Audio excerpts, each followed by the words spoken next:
Selamat datang di Beetle Channel, semoga kita bahagia. Jangan lupa subscribe, like, komen dan share agar channel ini semakin berkembang. Terima kasih. Novel Kekuasaan dan Kekayaan. Bab 150. Tiba-tiba, Dong Suebing melihat sesuatu. Dong Suebing memiliki tempat sampah kecil di kamarnya. Sepasang stoking berwarna tergantung di sisi tempat sampah. Sepertinya stoking Xie Huilan robek. Dia segera bangkit dari tempat tidur dan melihat lebih dekat. Itu adalah stoking yang dia cuci di sore hari. Xie Huilan pasti membuangnya ke tempat sampah setelah melihat sobekan di bagian bawah. Dong Suebing membungkuk dan mengambil sepasang stoking dan memainkannya di tangannya. Mulus Dong Suebing telah memasukkan kantong plastik ke tempat sampahnya. Dia baru saja mengganti kantong plastiknya, dan tempat sampahnya sangat bersih. Dong Suebing bermain-main dengan stoking itu sebentar, dan tiba-tiba sebuah pikiran kotor terlintas di benaknya. Wajahnya menjadi sedikit merah. Bibi Xuan telah pergi selama beberapa hari dan akan kembali beberapa hari kemudian.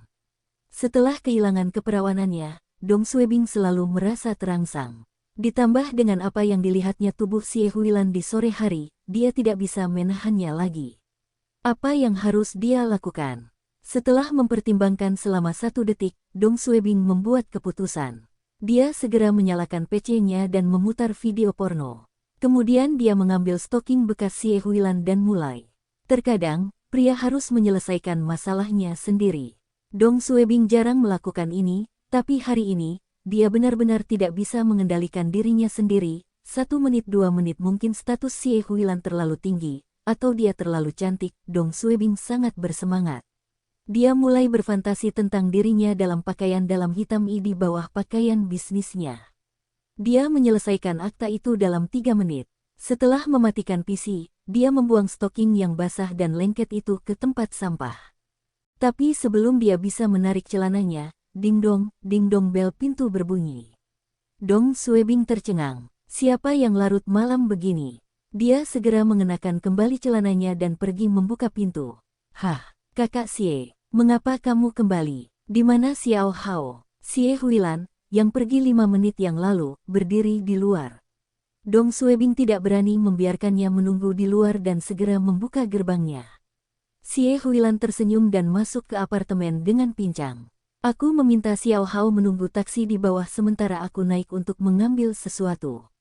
Dong Suebing menjawab, oh, Anda lupa sesuatu. Anda cukup menelepon saya, dan saya akan menurunkannya untuk Anda. Anda tidak perlu menaiki tangga lagi. Kamu mungkin jatuh. Tidak apa-apa. Saya merasa jauh lebih baik sekarang. Xie Huilan tersenyum dan masuk. Dong Suebing menutup pintu dan mengikuti di belakangnya. Apa yang kau lupakan? Aku telah memberikan pakaian dan tasmu. Xie Huilan tersenyum. Saya merasa tidak nyaman memakai sepatu hak tanpa stoking. Kaki saya sakit. Haha. Stoking yang kamu cuci untukku mungkin robek, tapi menurutku aku masih bisa memakainya. Saya akan membuangnya setelah saya kembali ke rumah. Xie Huilan masuk ke kamar. Apa yang dia katakan? Dia akan memakai kembali stoking itu. Wajah Dong Suebing langsung berubah menjadi hijau. Brengsek, brengsek, brengsek. Sepasang stoking itu masih ada milikku. Pikiran pertama Dong Suebing adalah berteriak di dalam hatinya. Kembali, kembali. Kembali, sial. Tidak ada lagi kembali yang tersisa. Suster Xie, kakak Xie. Keringat Dong Suebing mengalir di dahinya. Dia dengan cepat mengejarnya. Tidak, jangan pakai itu. Aku akan membelikanmu sepasang sepatu baru. Itu robek. Xie Huilan melambaikan tangannya dan melihat ke tempat sampah plastik di dekat dinding. Tidak dibutuhkan. Saya hanya memakainya sampai saya tiba di rumah. Dong Suebing panik. Dia sedang dalam masalah besar. Jangan mengambilnya. Jangan. Aku bilang tidak apa-apa. Apakah kamu mengerti? Xie Huilan mengabaikannya dan merogoh tempat sampah. Ah, kakak Xie, Anda. Itu dia. Aku sudah selesai. Xie Huilan sudah memegang stoking di tangannya. Hah, ini basah. Dia ingat ketika dia membuangnya ke tempat sampah, itu sudah kering. Selain itu, stokingnya tampak lebih berat. Xie Huilan berhenti sejenak dan mendekatkannya untuk melihatnya. 1 detik 2 detik 3 detik Xie Huilan berbalik dan menatap Dong Suebing. Dong Suebing berharap dia bisa membenamkan kepalanya ke tanah. Dia bisa merasakan seluruh dunia runtuh di sekelilingnya. Suster Xie, seperti ini aku sudah beredar ke tempat sampah. Ini adalah alasan paling buruk yang bisa dia ajukan. Dong Suebing yakin Xie Huilan tahu isi stokingnya. Bahkan orang bodoh pun bisa menebak apa itu. Xie Huilan memandang Dong Suebing selama 3-4 detik dan tersenyum. Kenapa kamu tidak memberitahuku sebelumnya? Bagus, aku akan kembali sekarang. Dia melemparkan stoking itu kembali ke tempat sampah dan mengambil serbet untuk menyikat tangannya. Setelah membuang serbet kotor ke tempat sampah, dia pergi. Dong Suebing terlalu malu untuk mengantarnya ke pintu. Dia terlalu malu untuk menghadapinya. Xie Huilan tahu apa yang dia lakukan pada stokingnya. Dia pasti sangat marah sekarang. Brengsek, hari ketiga tahun baru Imlek. Dong Suebing terbangun karena suara petasan. Dia turun dari tempat tidurnya dengan kantung mata yang berat. Dia pergi untuk mandi, dan setelah sarapan, dia duduk di sofa sambil menamparkan keningnya sendiri. Dia memikirkan kembali apa yang terjadi tadi malam dan mengetahui hubungannya dengan Xie Huilan telah berakhir. Jadi bagaimana jika dia menyelamatkan hidupnya? Dia telah menggunakan stokingnya untuk melakukan hal semacam itu, dan dia pasti sangat marah. Apa yang harus saya lakukan? Setelah memikirkan hal ini sepanjang pagi, Dong Suebing mendapat jawabannya. Apa yang harus dia lakukan? Tidak ada apa-apa. Dia hanya bisa menunggu balas dendam Sister Xie. Sekitar jam 11 pagi, Dong Suebing hendak keluar dan menyalakan petasan untuk melampiaskan rasa frustrasinya. Tepat ketika dia hendak keluar dari rumahnya, teleponnya berdering. Dia melihat ke layar penelepon dan menjadi pucat. Itu nomor telepon Xie Huilan. Dia pasti malu tadi malam dan tidak mengeksposnya. Dia harus dipanggil untuk menyelesaikan masalah sekarang. Apa yang harus saya katakan jika dia bertanya tentang stokingnya? Jawab atau tidak jawab? Setelah ragu-ragu selama beberapa detik, Dong Suebing menjawab panggilan tersebut. Halo, Kakak Xie. Xiao Dong, apakah kamu bebas sekarang? Mobil saya diparkir di luar lingkungan Anda. Ayo makan siang bersama. Jantung Dong Suebing berdetak kencang. Dia ingin membalasnya. Xiao Dong, kamu di sana. Ah iya, tapi kamu tidak demam lagi. Saya baik-baik saja setelah tidur malam yang nyenyak. Aku akan menunggumu di pintu masuk.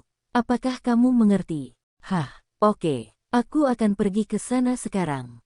Setelah Dong Suebing menutup telepon, dia bertanya-tanya apakah Sister Xie membawa orang-orang untuk memukulinya. Tapi dia masih harus keluar dan menemuinya. Dong Suebing menjambak rambutnya dan mondar-mandir di ruang tamunya. Tiba-tiba dia berhenti dan mengertakkan gigi. Dia masih harus menghadapinya apapun yang terjadi. Dia mengambil tasnya dan berjalan keluar dari tanah miliknya. Dia telah menggunakan stoking pemimpin pemerintah pusat untuk melakukan hal semacam itu. Ini bukanlah masalah kecil. Dia bisa dituntut di pengadilan. Dia memutuskan untuk menghadapi musik dan membiarkan Xie Huilan melakukan apapun yang dia inginkan padanya. Bagaimanapun, dia salah. Di luar perkebunan, ada Audi A6L hitam yang diparkir di pinggir jalan, dan Xie Huilan duduk di kursi pengemudi. Dia sepertinya sendirian di dalam mobil. Dong Suebing merasa bersalah dan berjalan menuju mobil. Ada beberapa izin masuk di kaca depan Audi. Kendaraan ini harus diberikan kepada Xie Huilan oleh departemennya. Partai dan pemerintah telah mengganti semua mobil mereka baru-baru ini. Di beberapa tempat, pemerintah membatasi kendaraan seharga 180.000 Rmb ke bawah. Kapasitas kendaraan juga dibatasi 1,8 liter. Namun Departemen Publisitas Pemerintah Pusat tidak memiliki batasan apapun. Mereka memiliki kendaraan mewah untuk para pemimpinnya. Tentu saja Audi ini mungkin juga merupakan mobil pribadi Xie Huilan. Namun, hal ini hampir mustahil karena Beijing adalah ibu kota Tiongkok. Semua pejabat pemerintah di Beijing harus bersikap low profile. Sekalipun mereka mempunyai kemampuan untuk membeli kendaraan pribadi, mereka akan menghindari membeli mobil mahal. Xie Huilan adalah seorang perwira tinggi di pemerintahan, dan perwira lain di pangkatnya masih mengendarai sepeda motor berjalan lebih cepat. Saya baik-baik saja. Kaki saya mengalami kram otot. Setelah berpikir sejenak, dia berjalan ke pintu penumpang dan masuk ke dalam kendaraan.